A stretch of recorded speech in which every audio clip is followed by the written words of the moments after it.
عشق نے کی وفا از فروا خالد پارٹ نمبر 3۔ کچھ گھنٹوں کی ڈرائیو کے بعد شہرام خانی کو ایک بہت ہی خوبصورت علاقے میں لے آیا تھا۔ وہاں خضدار کا بورڈ دیکھ کر خانی بہت ہی حیرت سے اس کی جانب دیکھا تھا۔ یہ تو سہل خان کا علاقہ تھا اور شاید یہاں کوئی چھوٹا سا گاؤں تھا جہاں چھوٹے چھوٹے مگر بہت ہی پیارے مکانات بنائے گئے تھے۔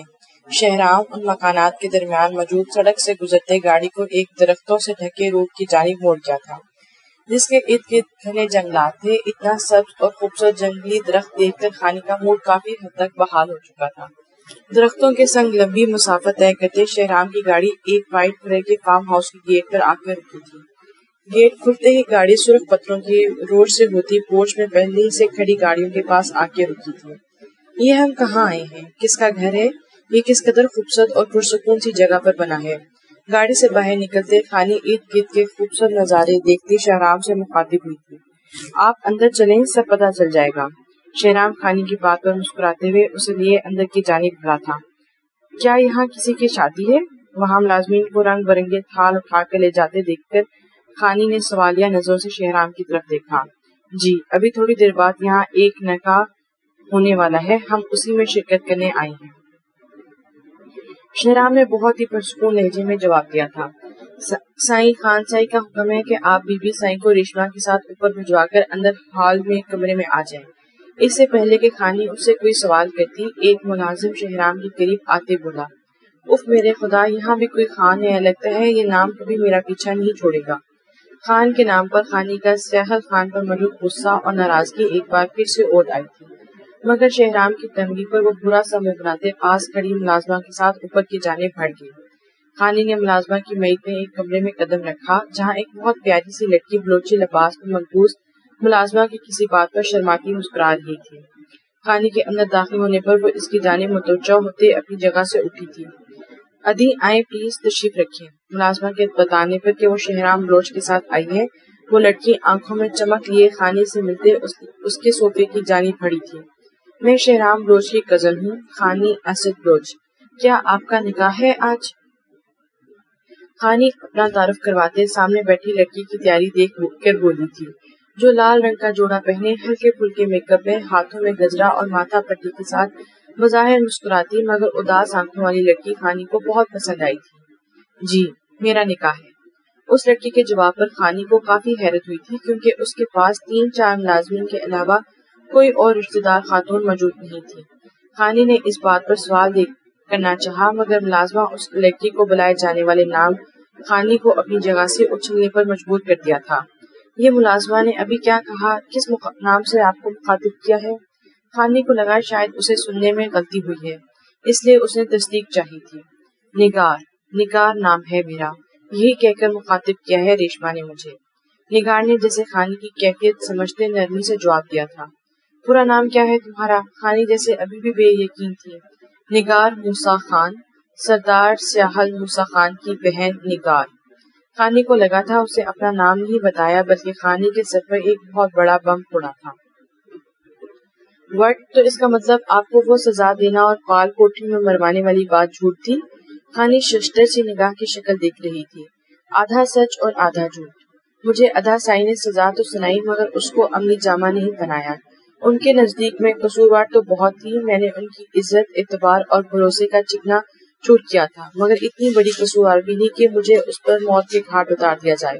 ادا سائی کو وہاں اصول کے مطابق قبائلی لوگوں کے سامنے یہ فیصلہ سنانا پڑا تھا تاکہ ذوالفقار اور اس کے خاندان والے اس بات کو مسئلہ بنا کر پھر کوئی نہ فساد کھڑا کر دیں۔ نگار ندامت کے احساس سے سر جھکائے خانی کو سچائی بتانے لگی تھی۔ تو جب شہرام نے تمہارے ساتھ اتنا بڑا دھوکہ دیا، تمہاری مخبری کروائی، تو پھر بھی تم اس سے نکاح کیوں کر رہی ہو؟ کیا اس سب میں تمہارا وہ بھائی اپنا حکم چلا رہا ہے؟ کیونکہ سنا ہے دوسروں کو حکم چلانا بہت پسند ہے اسے۔ خانی کی سوئی ایک بار پھر سہل خان پر ہی آ کے رکی تھی۔ نہیں ادھی، ایسا کچھ نہیں، لگتا ہے آپ کو آدھا سچ ہی پتا ہے۔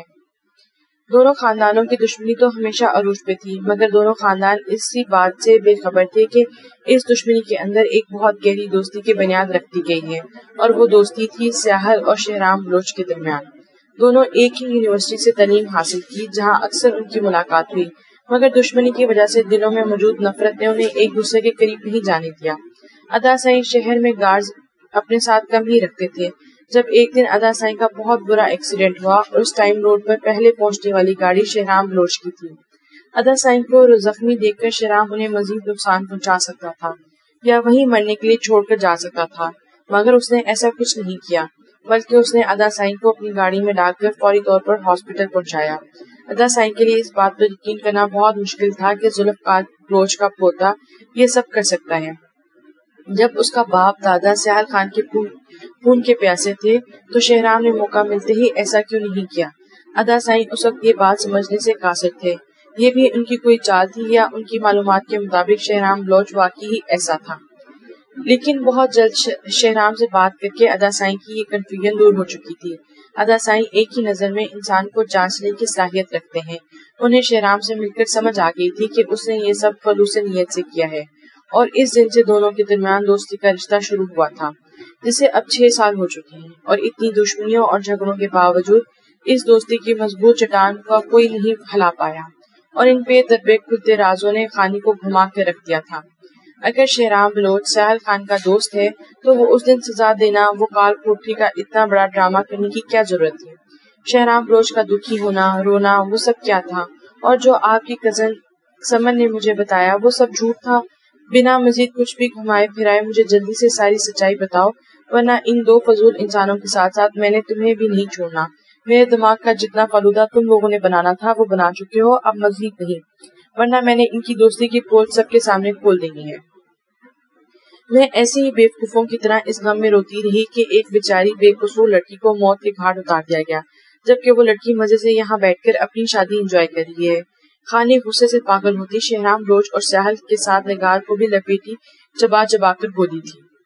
اس کا بس نہیں چل رہا تھا کہ ہر بات کا ماسٹر مائنڈ سیال خان اس کے سامنے ہو اور وہ اس کا حشر بگاڑ دے۔ نگار کو خانی کا خاصا غصہ جائز لگا تھا، اور اس کا بھائی خانی کو خود سے نفرت کروانے کے چکر میں اچھا خاصا گھما چکا تھا۔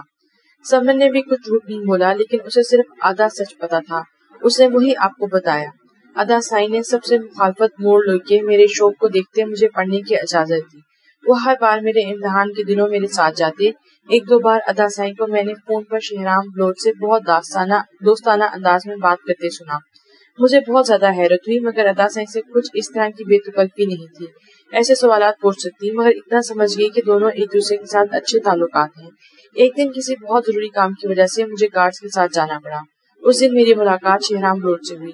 وہ شاید کسی کام سے وہاں یونیورسٹی آئے ہوئے تھے۔ میری اسائنمنٹ میں کچھ پرابلم تھا جس کی وجہ سے میں لیٹ ہو رہی تھی، اور ادا سائیں کی ہدایت تھی کہ شام ڈھلنے سے پہلے مجھے حویلی واپس پہنچنا تھا۔ میں اسائنمنٹ میں فیل ہو جانے کے ڈر سے بہت پریشان تھی، اور اس ٹائم رونے لگی تھی جب شہرام بلوچ نے میری اسائنمنٹ لے کے سبمٹ کروانے کا یقین دلاتے مجھے واپس جانے کا کہہ دیا۔ میں نہیں یہ جانتی کہ وہ ذوالفقار بلوچ کا پوتا ہے، مگر شہرام بلوچ اسائنمنٹ پہ لکھا میرا نام دیکھ کر جان گئی تھی کہ میں سیال خان کی بہن ہوں۔ انہوں نے اپنے وعدے کے مطابق میری اسائنمنٹ سبمٹ کروا دی۔ اس کے بعد بھی ایسے ہی ہم دونوں کئی بار اتفاقیہ ملاقاتیں ہوئی۔ مجھے شہرام بلوچ بہت اچھے لگنے لگے تھے۔ وہ بہت ہی دھیمے مزاج کے، عزت دینے والے، ایک سلجھے ہوئے انسان تھے۔ میں جان ہی نہیں پائی کہ کب میرے دل میں شہرام بلوچ کے لیے محبت کے جذبات پیدا ہو گئے، اور کہیں نہ کہیں مجھے ان کی آنکھوں میں بھی ایسے ہی جذبات نظر آتے تھے، لیکن مجھے محسوس ہوا کہ جیسے وہ مجھے اگنور کرنے لگے ہیں۔ شاید اس کی وجہ یہ تھی کہ وہ بھی میرے جذبات سے واقف ہو چکے تھے، مگر دونوں خاندانوں کی حقیقت جانتے وہ پیچھے ہٹ گئے تھے۔ لیکن بچپن سے ادا سائیں نے میری ہر خواہش پوری کی، اور اسی بات نے مجھے ضدی بنا دیا۔ مجھے اپنی پسند کی ہر چیز حاصل کرنے کی عادت ہو گئی تھی۔ میں جانتی تھی ادا سائیں اس بار میری خوشی کی خاطر انکار نہیں کریں گے۔ یہی سوچ کر میں نے شہرام بلوچ کے آگے اپنی محبت کا اظہار کر دیا، جس پر شہرام بلوچ نے صاف انکار کر کے مجھے اپنے بارے میں بتایا، اور یہ بھی کہ چاہے دنیا ادھر سے ادھر ہو جائے دونوں خاندان کبھی نہیں مانیں گے۔ شہرام بلوچ نہ ہی ادا سائیں سے اپنی دوستی خراب کرنا چاہتے تھے، مگر میں اس وقت شدید جذبات میں اپنی خوشی کی خاطر ہر بات سے غافل ہو چکی تھی۔ مجھے کسی کی بھی قیمت پر اپنی محبت حاصل کرنی تھی، اور اپنی اس ضد میں اپنی جان مارنے والے بھائی تک کو فراموش کر کے میں نے شہرام بلوچ کو بس اتنا ہی کہا کہ اگر دوسروں کی طرح اپنی محبت سے پیچھے ہٹتے ہو، ایسا کر رہے ہو، تو میں انہیں کبھی معاف نہیں کروں گی، اور اپنے بچپن کے منگیتر شہزاد خان سے شادی کرنے کے بجائے موت کو گلے لگا لوں گی۔ شہزاد مجھے بالکل بھی پسند نہیں تھا، بہت ہی عجیب سا تھا، میری شروع سے اس سے نہیں بنی کیونکہ وہ میرے ادا سائی سے بہت جیلس ہوتا، ہمیشہ ہر بات میں ان کی مخالفت ہی کرتا تھا۔ میری باتیں سن کر شہرام بلوچ نے بھی آخرکار اپنا فیصلہ بدل دیا، مگر ہم دونوں ہی ادا سائی کو اس بارے میں کچھ بتانا نہیں چاہتے تھے۔ وہ جتنا بھی اچھے سے ہی مگر ذوالفقار بلوچ کے خاندان سے کسی قسم کا کوئی رشتہ رکھنے کو تیار نہیں تھے، اور یہی ہم اپنی زندگی کی بہت بڑی غلطی کر گئے تھے۔ ادا سائی نے بہت ٹرسٹ کر کے مجھے یونیورسٹی بھیجا اور میں ان کا وہی مان اور بھروسہ قائم نہیں رکھ پائی۔ ہم لڑکیاں اکثر پیار اور محبت میں اس قدر اندھی ہو جاتی ہیں کہ اپنے بھائی جو ہمارے لیے نہ جانے کتنی تکلیفیں برداشت کرتے ہیں، ان کی عزت غرور مٹی میں ملا کر سب کے سامنے ان کا سر جھکانے سے پہلے ایک بار بھی نہیں سوچتی اور پھر پوری زندگی پچھتاوے اپنے نام لکھوا لیتی ہیں۔ میں نے بھی وہی سب کرتے مجھ پر بھروسہ کرنے والے بھائی کو پورے قبیلے کے سامنے شرمندہ کر کے رکھ دیا۔ ہمیں بالکل بھی معلوم نہیں تھا کہ میرے حویلی سے بھاگنے کے بارے میں کسی کو ذرا سی بھی بھنک پڑ چکی ہے۔ شہزاد خان نے میرے پیچھے اپنے آدمی چھوڑ رکھے تھے جو اسے میری شہرام بلوچ سے معلومات کے بارے میں سب بتاتا تھا۔ شہزاد چاہتا تو اس وقت ادا سائی کو بتا کر ہمیں پڑھوا سکتا تھا، مگر اس کے دماغ میں تو کوئی اور ہی سازش پک رہی تھی۔ وہ چاہتا تھا کہ کسی طرح ادا سائی کو بدنام کر کے سرداری سے ہٹا دے، اس لیے اسے اس سب کو ادا سائی کے خلاف استعمال کرنا چاہا، اور ادا سائی کو بھی شاید کچھ اس بات کی بھنک پڑ چکی تھی، انہوں نے جس وجہ سے مگر مجھے یونی سے جانے سے نہیں روکا تھا۔ انہی دنوں بی بی سائی نے میری اور شہزاد خان کی شادی کی باتیں کرنا شروع کر دی، جسے سنتے ہی میں نے شہرام کو ہمارے کی گئے فیصلے کے مطابق فرار ہونے کا کہہ دیا۔ مجھ پر نظر رکھ کے شہزاد نے حویلی کے اندر ایک ملازمہ کو میری مخبری کے لیے لگا رکھا تھا۔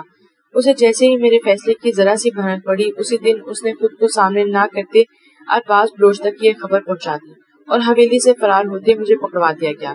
ادا سائی اس دن حویلی میں نہیں تھے، کسی کام سے باہر گئے ہوئے تھے۔ بی بی سائی نے بہت کوشش کی اس بات کو چھپانے کی، مگر ارباز بلوچ نے راتوں رات یہ بات پورے قبیلے میں پھیلا دی، جس پر کچھ شر پسند لوگوں کی وجہ سے بہت سے قبیلے والے چاہتے تھے مجھے سزا دی جائے۔ اس بات کا سارا پریشر ادا سائی پر تھا۔ زندگی میں پہلی بار میں نے ادا سائی کی آنکھیں جھوکی دیکھی تھی۔ میرا دل چاہا میں خود کو اسی لمحے ختم کر لوں۔ کاش اگر ہم لڑکیاں ایسا کوئی بھی قدم اٹھانے سے پہلے خود سے جان نچھاور کرنے والے رشتوں کے بارے میں ایک بار سوچ لیں تو بہت ساری بربادی سے بچ سکتی ہیں۔ میں چاہتی تھی میری اتنی گھٹیا حرکت کی ادا سائی مجھے سزا دیں، مجھے کاری قرار دیں، مگر ایک بار مجھ سے بات تو کریں، میرے سامنے تو آئیں۔ لیکن ادا سائی تو میری شکل دیکھنے کے روزگار بھی نہیں تھے، اور ہونا بھی ایسے چاہیے تھا۔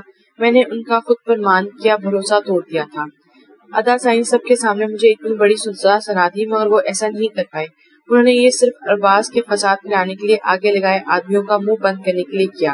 مجھے کال کوٹری میں ڈالا، مگر صرف آدھے گھنٹے کے لیے، پھر وہاں سے نکال کر یہاں شفٹ کر دیا۔ تب سے میں یہاں پر ہوں۔ ادا سائی کچھ دن پہلے میرے پاس آئے تھے، مگر نہ پہلے کی طرح انہوں نے میرے ماتھے پر بوسہ دیا، نہ مجھے اپنے سینے سے لگایا، اور نہ ہی مجھ سے پیار سے پکارا۔ بس اجنبیوں کی طرح یہ بتایا کہ وہ میرا نکاح شہرام بلوچ سے کروانے والی ہیں، اور میری خواہش کے مطابق مجھے میری زندگی کی سب سے بڑی خوشی سونپ دیں، اور اب ہمیشہ کے لیے میرے فرض سے دستبردار ہو رہے ہیں۔ آج کے بعد میرا ان سے کوئی رشتہ نہیں رہے گا۔ ادھی میں شہرام سے بہت محبت کرتی ہوں، مگر اس سے پہلے میرے لیے میرے ادا سائی ہیں۔ میں نے اپنی نادانی میں بہت بڑی غلطی کر دی، مگر اب اس پر بہت پچھتا رہی ہوں۔ میں ادا سائی سے بہت پیار کرتی ہوں، اگر انہوں نے ایسا کیا تو میں جی نہیں پاؤں گی، مر جاؤں گی۔ نگار آنسوؤں سے تر چہرے کے ساتھ بات ختم کرتے آخر میں پھٹ کے رو پڑی تھی، جس پر خانی نے آگے ہوتے اسے اپنے ساتھ لگایا تھا۔ نگار چپ ہو جاؤ، ایسا کچھ نہیں ہوگا، خون کے رشتے بھی بھلا اس طرح کہنے سے ٹوٹ جاتے ہیں؟ اس نے صرف غصے میں کہا ہے، وہ تم سے اتنا پیار کرتے ہیں، وہ بھلا بنا اپنی اتنی پیاری بہن سے ملے رہ پائے گا؟ نگار، کسی کو چاہنا محبت کرنا گناہ نہیں، مگر اس کو حاصل کرنے کے لیے ایسا قدم اٹھانا بہت سنگین ہے۔ تم نے جذبات میں آ کر بہت بڑی غلطی کی، لیکن اگر تمہیں اپنی غلطی کا احساس ہو گیا ہے، تم دل سے نادم ہو، تو اس سے اچھی کوئی بات نہیں۔ خانی نگار کا بھیگا چہرہ صاف کرتی اسے محبت سے سمجھاتے ہوئے بولی، کیا آپ ادا سائی سے بات کریں گی میرے لیے وہ مجھے معاف کر دیں؟ نگار نے امید بھری نظروں سے خانی کی طرف دیکھا۔ میری بھلا کہاں سنے گا وہ آکڑ؟ خانی نے سہل کے بارے میں مزید گل افشانی کرتے دانتوں سے تلے زبان دیتے خود کو روکا تھا۔ جب سمن اپنے بھائی کے بارے میں کچھ نہیں سن پائی تو نگار تو اس سے سمن سے بھی کہیں زیادہ اپنے بھائی کی دیوانی لگی تھی۔ جی آپ، میں چاہتی ہوں آپ ہیں جو ان سے اس طرح کی بات کہہ سکتی ہیں۔ وہ آپ سے بہت محبت کرتے ہیں، کبھی نہیں ڈالیں گے آپ کی بات۔ آپ جانتی ہیں ان کے والیٹ میں ہر وقت آپ کی تصویر رہتی ہے، اور خان حویلی کے اسٹڈی روم میں جہاں کسی کو بھی جانے کی اجازت نہیں، وہاں ایک وال پر اسی کی سائز کی آپ کی ایک بہت خوبصورت پینٹنگ لگی ہے۔ میں نے ایک دن چھپ کر وہاں دیکھا تھا۔ ایسی کیا وجہ ہے وہاں کسی کو جانے کی اجازت نہیں؟ آپ نے اپنی اتنی خوبصورت تصویر کبھی نہیں دیکھی ہوگی جتنی خوبصورت انداز میں ادا سائی نے آپ کی وہ پینٹنگ بنوائی ہے۔ اور مزے کی بات پتہ ہے آپ کو، اس پر آپ کے چہرے پہ غصے اور خفگی کے تاثرات نمایاں ہیں، جیسے ابھی تھوڑی دیر پہلے آپ غصے میں تھی۔ پہلے میں نہیں جانتی تھی کہ وہ پینٹنگ اور تصویر کس کی ہے، مگر آج آپ کو دیکھ کر مجھے ساری بات سمجھ آ گئی ہے۔ خانی کو سب بتاتے نگار کے چہرے پر بہت خوبصورت مسکراہٹ تھی، جبکہ خانی ہونکوں کی طرح اس بات سوچنے لگی تھی کہ جس محبت کے بارے میں ہر کوئی اس کے آگے گواہی دیتا پھر ہے، اسے کیوں نظر نہیں آئی وہ محبت۔ وہ دونوں ابھی باتوں میں مصروف تھی جب ملازمہ نے آ کر انہیں نکاح شروع ہونے کا بتایا تھا۔ آپ تو بالکل بھی تیار نہیں، پلیز میری خاطر ہلکی سے لپسٹک لگا لیں اور یہ گجری ہی پہن لیں۔